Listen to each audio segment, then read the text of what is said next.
we're talking a little bit today about travel season scams, especially now more kids out of school, summer's here, people will be going on vacations and things. And I give just for adults and parents to be on the lookout for. And one of the first things with this year's new challenge is ChatGPT. Can you talk a little bit about that and how it can affect these travel season scams and what people should know?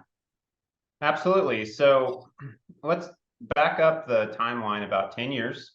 If you recall, we received a lot of emails from Prince Henry or whatever from Africa, and it tended to be filled with grammatical errors and spelling errors.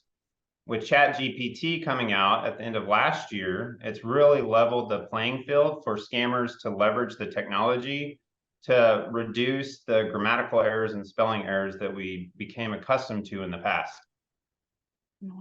And then so moving forward, like with people, if they, I guess, where can it play a factor in the travel process, like with booking or where does it play a factor?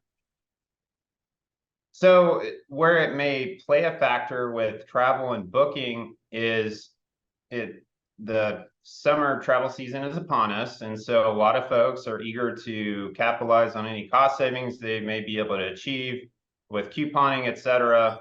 And scammers are aware of that. And so they're looking to defraud customers by presenting significant travel savings if they follow these steps. And those steps may lead to the loss of sensitive data or money. What would be some red flags to know, like, oh, this doesn't seem legit, or maybe it looks legit, but what are some red flags that might show you this could be a scam? So typically, if you're not expecting a message, whether it's voice, email, text, and pick up the phone, send an email directly to the contact that you think is sending you the message that's related to travel, and just verify, because with the advent of ChatGPT and other AI, it is becoming increasingly difficult to discern between what is real and what is not. Yeah. Would you also recommend to even like when people are booking or wanting to go on a trip, like travel, what's the word? People who book the travel for you, I forget their name, I'm blanking. Travel agent. Travel agent, there you go. Thank you. Yeah. Travel agents, would that be a good recommendation too?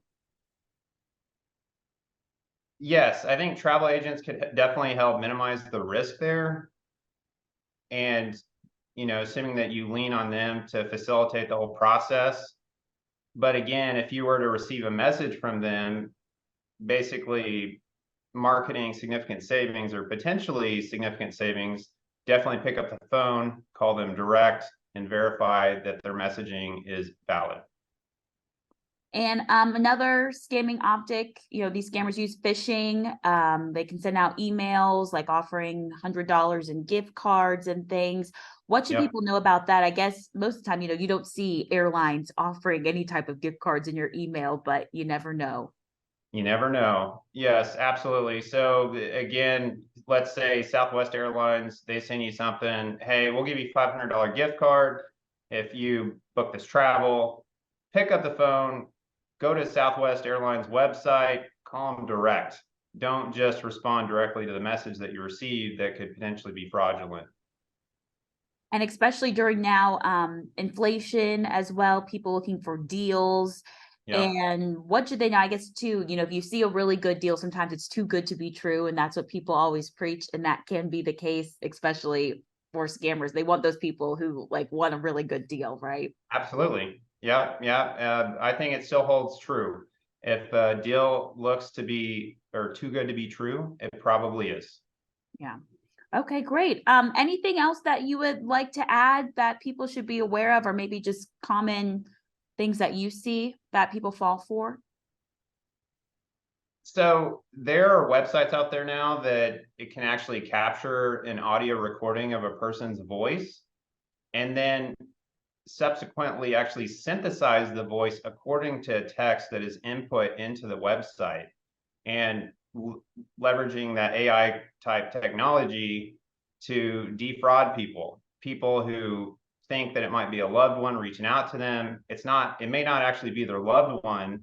It may be someone who captured the voice of their loved one and is trying to take advantage of that to defraud people. And the best step to do that, if that happens to someone, Sarah, like you said, call the person or get in touch with whoever. Call them direct. Absolutely. Yeah, because there have been cases where someone who you think you know really well sounds distressed, and the sound of the person being distressed is actually AI synthesizing the voice.